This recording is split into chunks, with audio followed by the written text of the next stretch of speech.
ایک مختصر سی نظر ان واقعات پہ کرنا چاہتا ہوں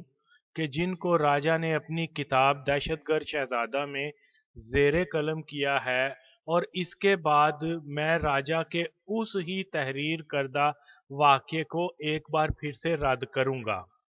جس کا مقصد یہ ہے کہ لوگ جان سکیں کہ راجہ انور کی کتاب میں کس قدر ایسا جھوٹ لکھا گیا ہوا ہے کہ جس کو لکھتے وقت راجہ شعوری جانکاری رکھتا تھا کہ وہ جھوٹ لکھ رہا ہے۔ مثال کے طور پر صفحہ نمبر 240 پر لکھتا ہے کہ بھارت میں ضیاء کے قتل کے لیے شنواری نے کابل سے آل ذوالفقار کا اسلحہ افغان حکومت کے علم میں لائے بغیر دہلی پہنچانا تھا۔ یہاں سوال یہ پیدا ہوتا ہے کہ دنیا کا وہ کون سا ایئرپورٹ ہو سکتا ہے جہاں سے 4 عدد کلاشنکوف، سینکڑوں کارتوس اور 6 عدد ہینڈ گرنیڈ بغیر حکومتی کنٹرول ایئرپورٹ کے تعاون کے نکالے جا سکتے ہیں۔ اگر ایسا ایئرپورٹ راجہ جانتا ہے تو ہمارے علم میں اضافہ کرے تو میں اس کا مشکور ضرور ہوں گا۔ جیسا کہ ریڈ آرمی اپنے تربیت یافتہ سوراخ رساں کتوں اور کے جی بی کا کابل ایئرپورٹ پر مکمل کنٹرول تھا، اور افغان باغیوں سے یہ خطرہ بھی ہوتا تھا کہ کہیں وہ کوئی طیارہ اغوا نہ کر پائیں، اس لیے ڈومیسٹک اور انٹرنیشنل پرواز کے مسافروں اور سامان کی چیکنگ اس قدر سخت ہوتی تھی کہ سیکیورٹی وجوہات سے پروازیں اکثر لیٹ ہو جاتی۔ اور یہ کیسے ممکن ہے کہ اتنا زیادہ اسلحہ افغان حکومت کے علم میں لائے بغیر دلی لایا جا سکتا، اور پھر اس کے بعد دلی کسٹم کو چکمہ دے کر وہ اسلحہ شنواری ٹیپو کو دے پاتا؟ کہ ظاہر ہے دلی میں ضیاء کا قتل بھارت حکومت سے خفیہ رکھ کر کرنا تھا۔ میں سمجھتا ہوں کہ یہ ناممکن ہے کہ 2 حکومتوں کے ایئرپورٹ سیکیورٹی کے علم میں لائے بغیر اتنا زیادہ اسلحہ سمگل کیا جا سکے۔ راجہ نے یہاں پر پھر سے جھوٹ اور اپنی کم علمی کو بروئے کار لاتے ہوئے یہ واقعہ قلم بند کیا ہے، اور اگر راجہ کی رائے مجھ سے مختلف ہے تو آئے اور وہ طریقہ کار بھی واضح کر دے کہ یہ سارا اسلحہ کیسے 2 حکومتوں کے علم میں لائے بغیر کامیابی سے سمگل کیا جا سکتا ہے۔ اور اگر راجہ انور یہ دلیل دے کہ اس نے یہ واقعہ ٹیپو کے حوالے سے لکھا تھا تو پھر بھی راجہ کی عقل پہ ماتم کریں یا اس کے قصب معصوم کو ردی کی ٹوکری میں ڈال دیں۔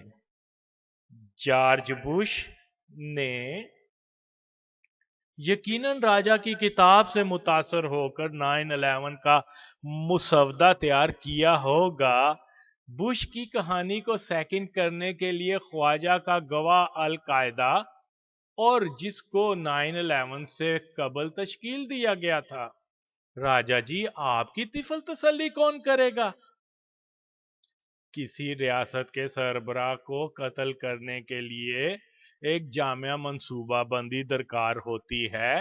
یہ اس قسم کے مشن ہوتے ہیں کہ جس میں ناکامی یا کامیابی دونوں صورتوں میں کارروائی کرنے والے کی جان جا سکتی ہے۔ اس لیے اس طرح کے ہر مشن کو بہت جانچ پڑتال اور باریک بینی سے ہر پہلو کو دیکھا جاتا ہے۔ اتنے اہم مشن کو انجام دینے کے لیے ہر چیز پہلے سے آمادہ ہونی لازم ہوتی ہے۔ ایسا نہیں ہوتا کہ ٹیپو دلی جا کر اسلحے کا انتظار کرے اور اسلحہ ابھی کابل میں ہی پڑا ہو۔ سنجیدگی میں کی جانے والی منصوبہ بندی ہوتی تو اسلحہ ٹیپو کے دلی جانے سے قبل ہی ٹیپو کی آمد کا منتظر ہوتا۔